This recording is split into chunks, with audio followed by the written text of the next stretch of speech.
when we understand what this treaty was and how it came about and why it came about because it was being forced on the United States of America by this country, Morocco, who wanted to be a kinder, gentler nation so they can make more money and stop warring with people all the time. Okay, so they get the peace and friendship treaty, and who comes in and who's the one negotiating that whole deal?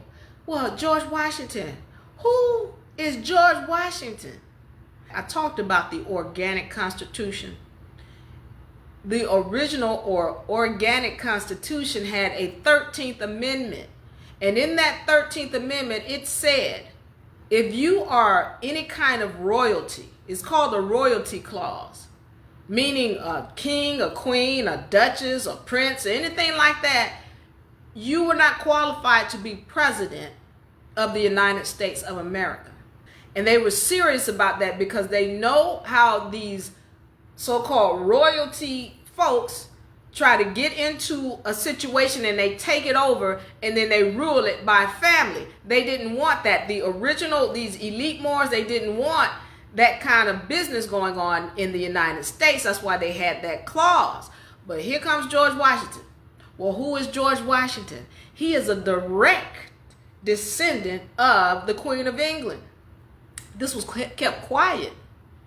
George Washington was a direct descendant of the Queen of England. Well, why is that a problem? Well, number one, because he wasn't supposed to be president because he had some kind of royal bloodline relationship. Well, you might not think that's a problem, but it is a problem because George Washington, all the way down to Obama, are related by blood. And I tell you, the people who are playing this game, Britain, they know how to get into something and infiltrate it from the inside and control it from the inside, and then they come on the outside and control it from there too. That's what they do. That's their MO.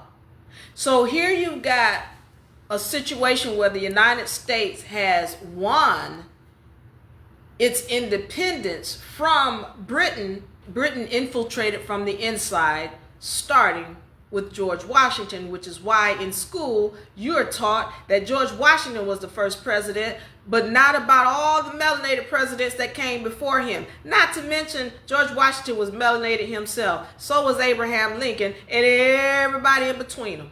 Melanated. So you got the situation now where George Washington has come in. Now let's get into this George Washington's letter to the Sultan of Morocco and how these people are taught with this Moorish group. And I try to, I love my folk. I know that we've been misled and mistaught and whatever because we don't do our own homework and then we believe narratives. That's why I don't want you to believe my narrative. I just need you to go and look it up and then you can see it for yourself. But you've got the situation where people are taught that it was the Moors were owning the United States of America, and there's this peace and friendship treaty, and then there's this letter to Morocco. I need to break down this letter to Morocco. In this letter to Morocco, George Washington comes in, and once again, see, the United States of America had snubbed Morocco and had continued to snub Morocco. They was like, we're not paying you tribute, we're not giving you nothing. And then George Washington had to smooth things over. I need you to understand that the relationship between Morocco and Britain, this is very important. There is a relationship between Morocco and Britain. So there's Morocco, there's Britain, and then there's the United States of America, run by these elite Moors. And then you got your Indians. That's a whole nother group, melanated group at that.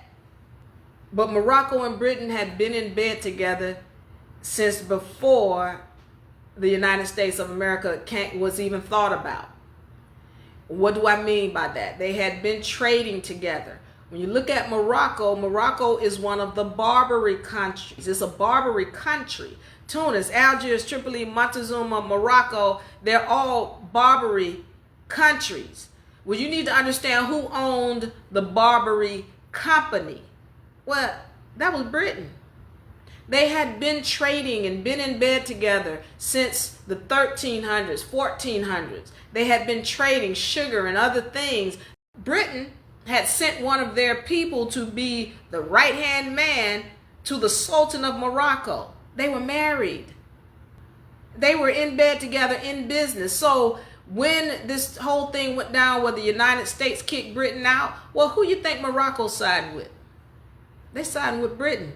Till this day, they still in bed. You just have to go and do the research and understand it and see it for yourself. Till this day, Morocco is still in bed with Britain.